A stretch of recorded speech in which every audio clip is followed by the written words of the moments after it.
Mahigit sa 400,000 family food packs na ipamahagi na ng DSWD sa mga lalawigang hinagupit ng Bagyong Uwan at Tino. Ang kasama natin sa balitang yan si Rajuman Gerald B. Ulem. RMN Live Report!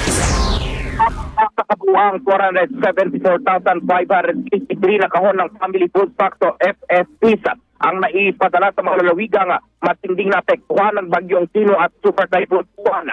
Ayon sa DSWD, maliban sa FFPs, mayroon ding 17,148 ready-to-eat food boxes o itong tinatawag na RTEF ang naidispatch sa 10 rehiyon.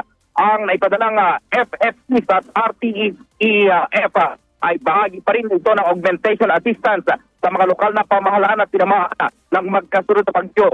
Ratos ng ahensya ang malaking bilang ng food packs ay naibigay sa Central Visayas, Western Visayas at Caraga Region. Tiyak naman DSWD na nananatiling nakahanda ang 1.9 million pang food packs at 310,000 non-food items.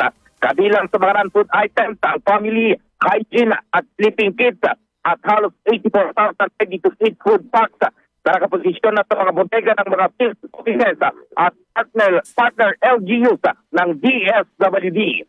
Kasama mo sa DZXL RMN Manila, Rajuman Gerald B. Ulet, Tatak, RMN.